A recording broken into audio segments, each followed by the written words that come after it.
ഏവർക്കും എൻ്റെ ബ്ലോഗിലേക്ക് ഹൃദ്യമായ സ്വാഗതം. ആദ്യമായി വീഡിയോ കാണുന്നവർ തുടർന്നും വീഡിയോ ലഭിക്കാൻ സബ്സ്ക്രൈബ് ചെയ്ത് ബെൽ ബട്ടൺ അമർത്തി ആളമർത്തുക. വീഡിയോ ഇഷ്ടമായാൽ ലൈക്കും ഷെയറും കമൻറ്റും ചെയ്യുക.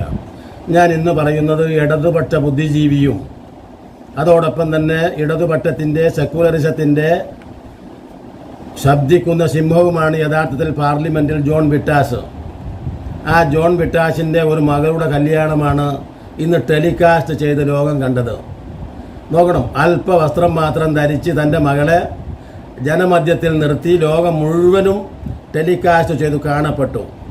കാർമ്മികത്വം വഹിച്ചിരുന്ന പുരോഹിതന്മാർക്ക്, അതിൽ ചെറുപ്പക്കാരായ പുരോഹിതന്മാരുണ്ട്, അവരെപ്പോലും പ്രകോപിപ്പിക്കത്തക്ക രീതിയിൽ സ്വന്തം മകൾ അന്ന എന്നാണോ മറ്റോ ആണ് പേര്, ആ സ്ത്രീയുടെ നഗ്നത ഒഴിച്ച്, നമ്മുടെ പ്രധാന നഗ്നത ഒഴിച്ച് ബാക്കി ഭാഗങ്ങളൊക്കെ കുറച്ച് മറച്ചിട്ടുണ്ട്.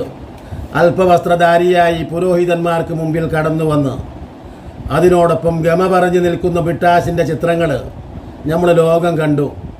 ആലോചിച്ച് നോക്കി, ഇത് വെറുതെ അങ്ങോട്ട് പറയല്ല. നോക്കണം, സാമ്രാജ്യത്വത്തെയും ആഗോളീകരണത്തെയും തൻ്റെ നാവുകൊണ്ട് ശക്തിമത്തായിട്ട് എതിർത്ത് തോൽപ്പിച്ച് ഇന്നും ആലോചിച്ച് നോക്കണം, ഇത്തരത്തിലുള്ള ആഭാസങ്ങൾക്കെതിരെ ശക്തിമത്തായി തൻ്റെ നാവിനെ ഉപയോഗപ്പെടുത്തുന്ന ഒരാളാണ് യഥാർത്ഥത്തിൽ ആര്, ഈ പറയുന്ന ജോൺ ബ്രിട്ടാസ്. ആ ഉദാരീകരണത്തെ അഥവാ തികച്ചും കടപ്പുറത്ത് പോയി യാതൊരുവിധ നാണവുമില്ലാതെ ആണും പെണ്ണും കുഴഞ്ഞാടുന്ന, ആലോചിച്ച് നോക്കും, നഗ്നവസ്ത്രം, നഗ്നരായിട്ട് അല്പവസ്ത്രം മാത്രം ധരിച്ചുകൊണ്ട് നഗ്നരായി കടപ്പുറത്ത് കയറി കാറ്റുകൊണ്ടിരിക്കുന്ന അവരുടെ മാതൃകയാണോ നീ ബ്രിട്ടാസെ സ്വീകരിച്ചത്? പറയാതിരിക്കാൻ യാതൊരു വകയുമില്ല. ബ്രിട്ടാസ് ആയതുകൊണ്ട് പറയരുത് എന്നൊന്നുമില്ലല്ലോ. ഈ ബ്രിട്ടാസ് രാഷ്ട്രീയക്കാരൻ ഇടതുപക്ഷ രാഷ്ട്രീയക്കാരനാണ്. ഇടതുപക്ഷ രാഷ്ട്രീയത്തിന് ഒരു മഹിമയും പ്രാധാന്യവുമുണ്ട്. ജനങ്ങൾ ഉറ്റുനോക്കുന്നത് ഇടതുപക്ഷത്തെയായത് എന്തുകൊണ്ടാണെന്ന് ബ്രിട്ടാസ് ചിന്തിച്ചിട്ടുണ്ടോ? ഉദാരീകരണത്തെയും ആഗോളീകരണത്തെയും അതോടൊപ്പം തന്നെ സാമ്രാജ്യത്വ പരിഷ്കരണത്തെയും അതിനേക്കാൾ സ്പീഡിൽ സ്വീകരിക്കുന്ന ഒരു ഇടതുപക്ഷക്കാരനെ എന്തിനാണ് ഇടതുപക്ഷമായിട്ട് നമുക്ക്? സ്വന്തം വീട്ടിൽ നടക്കുന്ന ഒരു വിവാഹത്തിൽ പോലും സ്വാഭാവികമായിട്ട് തനിക്കൊരു നിയന്ത്രണവുമില്ലാത്ത വണ്ണമുള്ള ആഭാസകരമായ ഒരു കല്യാണം, അങ്ങേയറ്റം കണ്ണു പൊത്തിക്കൊണ്ടല്ലാതെ ആളുകൾക്ക് അത് കാണാൻ കഴിയില്ല.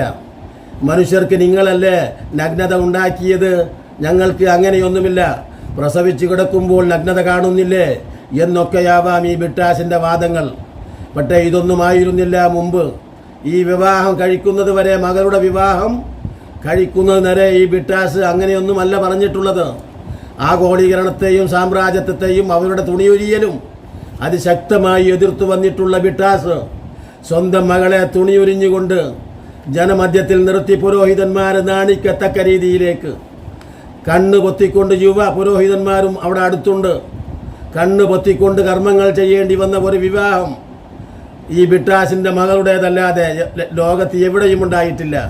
അതുകൊണ്ട് തന്നെയാണ് ഗിന്നസ് ബുക്കിൽ പോലും തൻ്റെ മകളുടെ വിവാഹം രേഖപ്പെടുത്തി വരണമെന്ന് സാമ്രാജ്യത്വവാദിയേക്കാൾ ശക്തിമത്തായിട്ട് ആഗ്രഹിച്ചുകൊണ്ട് വിവാഹം നടത്തിയ ഒരു ചരിത്ര പുരുഷനാണ് ഇനിമേലിൽ ജോൺ ബ്രിട്ടാസ് എന്ന് അറിയപ്പെടുക തന്നെ ചെയ്യും.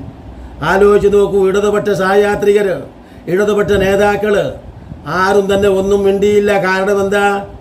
ജോൺ ബ്രിട്ടാസിൻ്റെ മകളുടെ കല്യാണം, അവരെ സംബന്ധിച്ച് അങ്ങനെയൊന്നുമില്ല. ഉദാരീകരണത്തെയും ആഗോളവൽക്കരണത്തെയും ഈ ലജ്ജയില്ലായ്മയെയും ഒക്കെ പറയേണ്ടത് മറ്റു സദസ്സിലോടാണ്. മദാമ എന്ന് സോണിയയെ പറയുന്നു. ആലോചിച്ച് നോക്കി, ഇന്ന് വരെയും മദാമ എന്ന് ഇടതുപക്ഷക്കാർ വിളിച്ചിട്ടുള്ള സോണിയ ഒരിക്കലും ലജ്ജാകരമായി ഒരു വസ്ത്രം ധരിച്ച് സദസ്സിൽ വന്നിട്ടില്ല.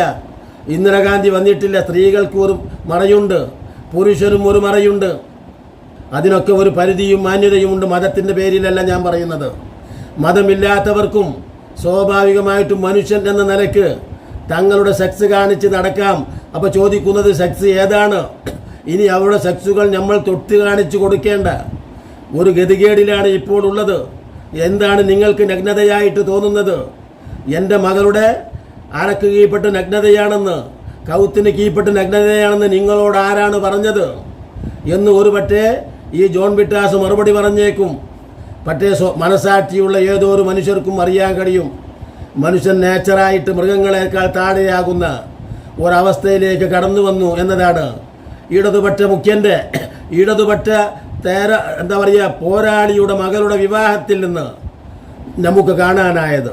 മാന്യമായി വസ്ത്രം ധരിച്ച് നോക്കണം, ഈ പറയുന്ന സാമ്രാജ്യത്വത്തെയും ആഗോളീകരണത്തെയും എതിർക്കാനെങ്കിലും പേര് പറഞ്ഞ് ആ സദസ്സിൽ ഒരു മാന്യമായ വസ്ത്രം ധരിച്ച് തൻ്റെ മകളെ ആ കല്യാണ പന്തലിൽ ഇറക്കി എന്നതുകൊണ്ട് എന്താണ്, ആ അൾത്താരയിൽ ഇറക്കി എന്നതുകൊണ്ട് എന്ത് ദോഷമാണുള്ളത്? ഞാനൊന്ന് ചോദിക്കട്ടെ, എന്താണ് ഈ അല്പവസ്ത്രത്തിൻ്റെ പ്രാധാന്യം? ആളുകളുടെ കണ്ണുകൾ ലജ്ജിപ്പിക്കും.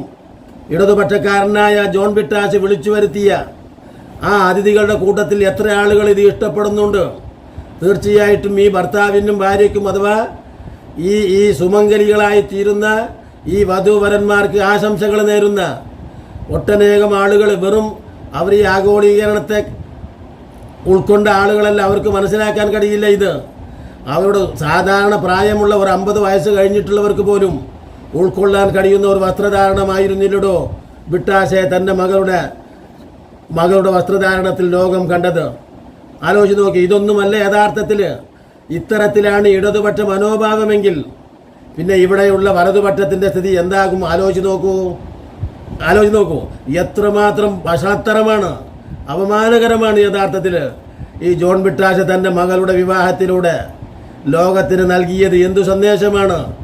ആ കൂട്ടത്തിൽ കുറച്ച് പാവങ്ങളെ വിവാഹം ചെയ്യിപ്പിച്ച് ആലോചിച്ച് നോക്കൂ. സ്ത്രീധന നിരോധം നിലവിലുള്ള ഈ രാജ്യത്ത് നോക്കണം, പാവങ്ങളായ പെൺകുട്ടികളെ തൻ്റെ മകളുടെ കൂട്ടത്തിൽ മതവും ജാതിയും നോക്കാതെ കുറച്ച് പെൺകുട്ടികളെ ഒരു സമൂഹ വിവാഹമായി നടത്തിയിരുന്നെങ്കിൽ അതായിരുന്നു പുണ്യം, അല്ലേ? ഇത് സ്വന്തം മകളെ ഇത്തരത്തിൽ നഗ്നയാക്കി ആളുകൾ അറപ്പും വെറുപ്പും ഉണ്ടാക്കി നോക്കണം. അവർക്ക് ആശംസ പോലും നേരുന്നതിൽ പകച്ചുനിന്ന് ആളുകൾ മടങ്ങിപ്പോയി. ആലോചിച്ച് നോക്കൂ, എത്രമാത്രം വേദനാജനകമാണിത്. ആലോചിച്ച് നോക്കൂ. ഞാൻ ഈ പറഞ്ഞു വന്നത് എന്തുകൊണ്ടെന്നാൽ ഇത് ഇത്തരത്തിൽ തലയെടുപ്പുണ്ടായിട്ട് പോലും ഇവരുടെ മനസ്സ് ഈ ആഗോളീകരണത്തിനോടും ഈ വ്യാപാര കരാറിനോടും സാമ്രാജ്യത്വത്തോടും ഒക്കെ ഇവർ പൊരുതിയിരുന്ന ഒരു കാലഘട്ടം ഇപ്പോഴും പൊരുതുന്നു എന്ന് തന്നെയാണ് പറയുന്നത്. എങ്ങനെയാണ് ഇത്തരത്തിൽ ഇവർക്ക് പൊരുതാൻ ആത്മാർത്ഥമായി മനസാക്ഷിയോടെ പൊരുതാൻ ഇവർക്ക് കഴിയുമോ എന്ന് ചോദിച്ചുകൊണ്ട് ഞാൻ ഇനിയും നല്ല നല്ല വീഡിയോകളുമായി നിങ്ങളെ കണ്ടുമുട്ടുന്നത് വരെ നിങ്ങൾക്ക് നന്ദി.